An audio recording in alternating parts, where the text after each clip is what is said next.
MTV icon, Aerosmith. Congratulations! Featuring Jennifer Aniston, Christina Applegate, Michelle Branch, Dr. Dre, Fred Durst. You guys are the bomb, and I'm happy to be here, and I'm feeling some sweet emotions with all these lovely ladies around. Eminem, Janet Jackson, Mila Kunis, Jay Leno, Metallica, Method Man, Alicia Silverstone, and Liv Tyler. Hey, congratulations, Aerosmith. With performances by Pink, The Executioners, Shakira, Hi, I'm Shakira, and I'm here to perform Dude Looks Like a Lady. Papa Roach, Kid Rock, Train, and a special vocal tribute from Ja Rule, Nelly, DJ Clue, and Sum 41, and Aerosmith.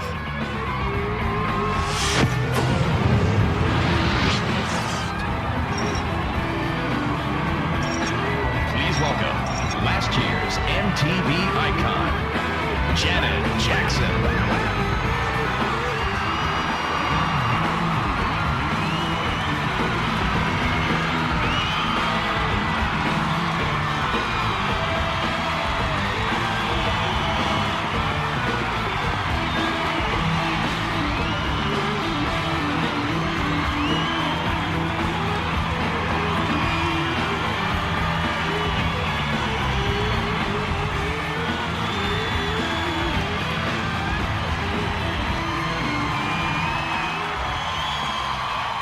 First learned last year that MTV wanted to name me an icon, I was both surprised and honored.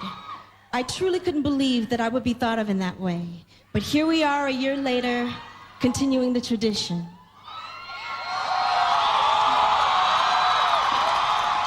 I'm proud to be held in this same company and also pass on the icon crown to a band that defines the spirit of rock and roll.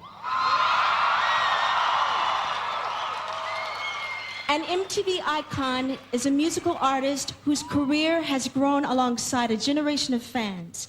With captivating music and compelling videos, the rock band, hip-hop artist, pop star, or singer proves their evolution over time, and only then can they be called an MTV icon.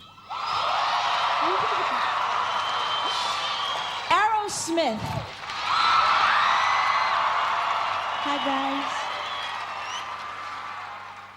Has defied the test of time and maintained their sweet emotions to sustain 30 years worth of dirty, sexy, sweeping, scandalous, and always powerful rock and roll. So open your eyes and embark on the story of a band that is still dreaming on with MTV's 2002 icon, Aerosmith.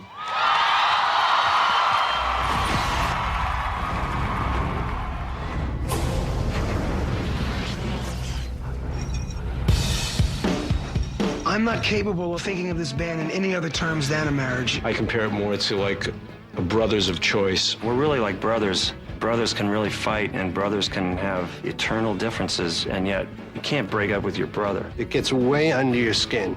Brothers, family, whatever you want to call it. A dysfunctional family that works together inside of that dysfunction. But it's that diversity of our taste that keep the band dynamic. Otherwise, it would be boring.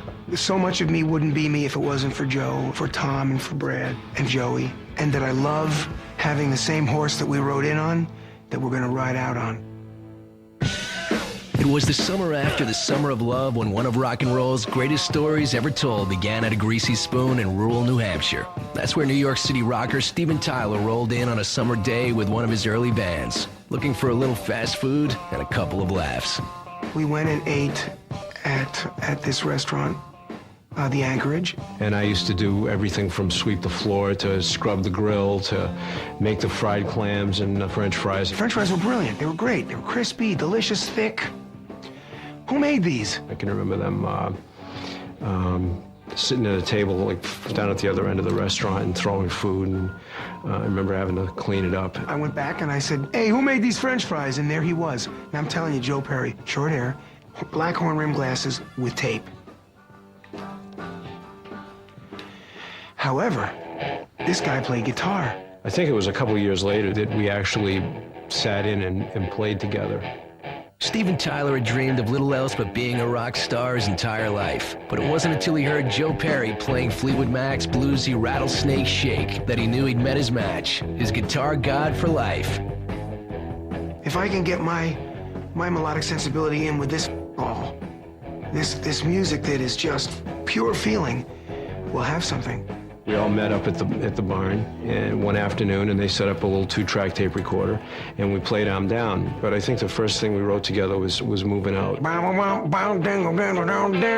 went, we all live on the edge of town, where we all live ain't a soul around. We all live on the edge of town, where we all live ain't a soul around. I remember sitting on the bed in the apartment when we were writing it, and we're going, wow, this is really new and different. With that, Team Aerosmith was coming together. Steven Tyler, Joe Perry, and bass player Tom Hamilton hooked up with guitarist Brad Whitford and drummer Joey Kramer. Together, they set up shop in a house on Commonwealth Avenue on the fringes of Boston. The scene was close-knit and often hectic. We weren't unlike so many other kids coming in with all this idealism and, being away from home for the first time. The only thing was we didn't go to school. We partied. People were coming and going, and everybody was getting high on something at any given time of the day. There was a lot of pot, there was Boone's Farm, there was other things. The door was never locked. The door was always open. It was around the clock, pretty much. While the band was content playing local gigs, Steven wanted more and saw that opportunities lie ahead. If Aerosmith was ever going to rock the world beyond Commonwealth Avenue, they would have to write their own music and lay it down on vinyl. Good evening, people. Welcome to the show. Got something here I want you all to know. When life and people bring on primal screams, you got to think of what it's gonna take to make its dreams. First song I ever wrote for this band, because I sat in the back of a car thinking, oh God, we got an album to do. We don't have any songs. Oh God, what are we gonna do? What are we gonna do? I gotta write a song about the band. What band? The band's brand new. What do I sing about? We only played 5 gigs. He took us under his wings in those early years, I learned how to write songs. He taught me how to write songs. Before long, Aerosmith was signed to Columbia Records and had enough material to make their first album. But with the songs came new pressures and tensions that drove the band and nearly drove them apart. In the first few years, we had a lot of good times together, but we also fought a lot. There were times when people would say, you guys aren't going to last another week. I remember an incident one day where we walked down the street and Joe just said to me, why do we have to be buddies to play in a band together? What happened to all that? All that tumult and grief and anxiety and hate and love and hate. It needed to be worked into a song, otherwise I was going to miss it. Every time that I look in the mirror, all these lines in my face getting clearer. I found that in my frustration of not being one-on-one with everybody in the band, I got really pissed off and I wrote Dream On and by myself in anger. No one fights more intensely than brothers, and in the years to come, the battles would only intensify, with a heavy toll to be paid. Is there stuff there between me and the band? Yeah. And even to this day, I find myself writing and even to the point of wanting to stay in the business because I want to get back at somebody for something they said and I can prove them wrong.